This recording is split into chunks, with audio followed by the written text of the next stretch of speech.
Hello, hello.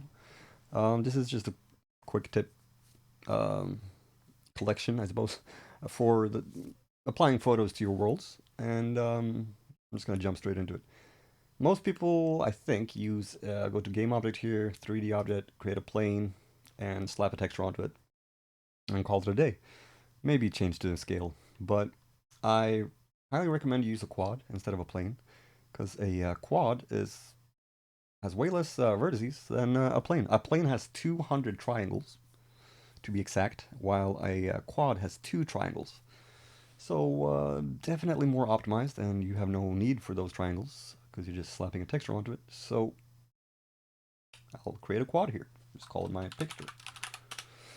Um, and after you've done that, sure, you can just drag this onto here. That works.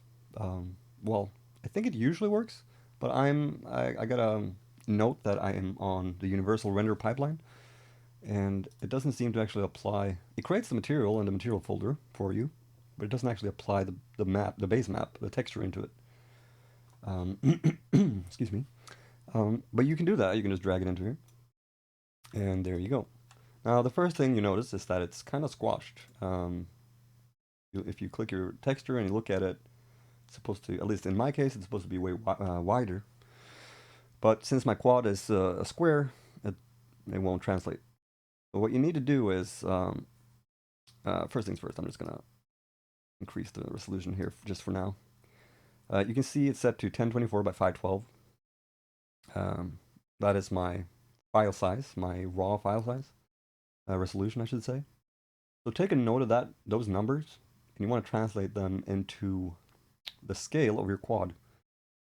So I'm not going to set it to be, 1,000 wide. It's going to be huge in the scene, and it's going to be hard to scale down again. So I'm going to set it to like 1.024, because, well, units in Unity is 1 meter, so 1 unit is 1 meter. So if I were to set this to 1,000, it would be a kilometer wide.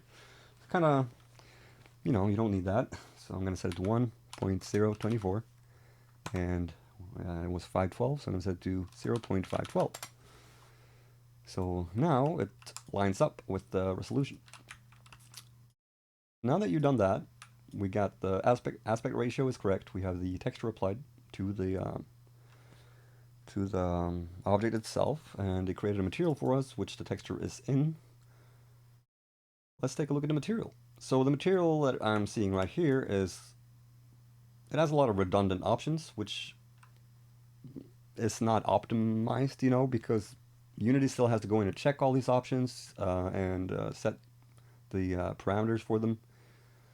So that's one way for beginners to check if a shader is optimized enough or whatever. Is if it's a lot of stuff that you're not using, you can probably get away with a different shader for it. And so just go into the shader drop down menu here, and I recommend if you are showing off photos in your world, honestly, just go with an unlit shader. That's my recommendation for that. So for the default render pipeline, you just go to unlit or mobile um, unlit. For me, I got to go into the universal render pipeline, and I'll set it to unlit here. And right away, you can see that it looks exactly now how it looks in my preview for my actual file. And you don't get those washed out colors from the highlights and whatnot. And I honestly, for pictures, just showing off pictures and for banners and whatnot, I recommend you just doing that. If you want to be very like detailed about it and bake your lights and all that, and you want to have kind of like a spotlight coming onto it, sure, that's different. But at that point, you probably know about this already, so I'm not going to go too much into it. But you would just have to set a different. You could stick with a standard shader if that was the case, or go into mobile here and set like a diffuse shader, or I think even the unlit one on the mobile section supports light maps because it says that anyway. And for URP, you can set it to simple lit maybe, because compared to lit, which has a lot of options, the simple lit one has less options, so it's more optimized. So that's something you can take a look at. I'm just going to stick with the unlit one for now. The last thing to note is the resolution. if you have a bunch of pictures that are or textures that have 2K a 2K resolution, that's 4 times the amount of pixels as a 1K texture because you have width and height. So you could fit 4 1K textures in a 2K by 2K, area. Which also means that your file size for your texture will go up 4 times, which puts this at like 1.3 something megabytes probably.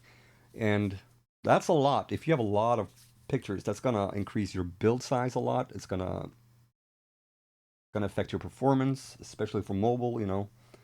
So I highly recommend going into these tabs here. This is for mobile. So if you just want to set your max size down for mobile, you can do it here. But keep in mind, if you are set to go into file here, build settings, if you're set to previewing for PC, Mac, you're not going to see the changes if you're working here. So I recommend going into default and kind of playing around with the max sizes in here, setting them down, hitting apply, and see if it's good enough for you. And then after you've done that, you can set this back up here and then go into here, click override for Android, and set it down just for Android. That's one way to do it.